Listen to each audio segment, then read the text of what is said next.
வணக்கம். நான் சத்ய வர்ஷா. இந்திய அரசியல் அமைப்பு ஆலோசகராக பணியாற்றி வருகின்றேன். 234 தொகுதியில் நின்ற அனைத்து வேட்பாளர்களுக்குரிய சட்ட ஆலோசனை மையம் நம்மளுடைய தேர்தல் ஆணையத்தின் மூலம் கொண்டு வரப்பட வேண்டும். இதனால் அனைத்து வேட்பாளர்களும் மாதம் அந்தந்த தொகுதிக்குட்பட்டு அந்த தேர்தல் ஆணையத்தின் மூலம் இந்த ரிவ்யூ முழுமைப்படுத்தும் போது ஆளுகின்ற அரசாங்கம் எவ்வாறு அந்த மக்களுக்கு அந்த திட்டத்தை எடுத்து செல்கின்றார்கள், எவ்வாறு நிராகரிக்கிறார்கள் என்ற அனைத்துமே ஒவ்வொரு தொகுதி ரீதியாக இதற்குரிய ஒரு பிரத்யேக கூட்டம் நம்மளுடைய மத்திய அரசும் மாநில அரசும் தேர்தல் ஆணையம் இணைந்து செயல்படும் போது அந்த எம்எல்ஏ மற்றும் அமைச்சர்கள் எவ்வாறு மக்களிடத்தில் வாக்குறுதிகளை கொடுத்து நிராகரிக்கப்படுகின்றார்கள் என்பதற்குரிய அதற்குரிய மாற்றும் முழுமையாக ஏற்படுத்த முடியும். இது முழுமையாக ஒரு மானிட்டர் செய்து அம்மக்களுக்குரிய திட்டங்களை உடனுக்குடன் அந்தந்த மாதத்தில் கொண்டு போய் சேர்ப்பதற்குரிய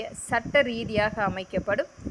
இது மாதிரியான ஒரு இந்த ரெவ்யூ கொண்டு வரும்பொழுது அனைத்து வகையான வேட்பாளர்களும் அங்கு அமர்ந்து அவர்களுக்குரிய கருத்துக்களை எடுத்துரைக்கவும், ஆளுகின்ற அரசாங்கம் கண்டிப்பாக மக்களுடைய பேச்சை கேட்டும் மற்ற வேட்பாளர்கள் சொல்லக்கூடிய பேச்சையும் அனுசரித்து முழுமையாக மக்களுக்குரிய திட்டத்தை செயல்படுத்தக்கூடிய ஒரு சட்ட ரீதியாக ஏற்படுத்த முடியும். இன்றைக்கு 5 வருடத்துக்கு மட்டுமே முகத்தை காட்டக்கூடிய எத்தனையோ எம்எல்ஏ மற்றும் அமைச்சர்களை நாம் பார்த்து கொண்டிருந்தோம். இனி வரும் காலங்களாவது மக்களுடைய அந்த கொடுத்த வாக்குறுதிகள் மற்றும் மக்களுடைய கோரிக்கைகள் அனைத்துமே மாதம் இது மாதிரியான ஒரு முழுமையாக மானிட்டர் செய்வதற்குரிய அந்த கொண்டு வரக்கூடிய சட்ட திருத்தத்தால் மாற்றத்தை ஏற்படுத்துவோம். நன்றி மக்களே.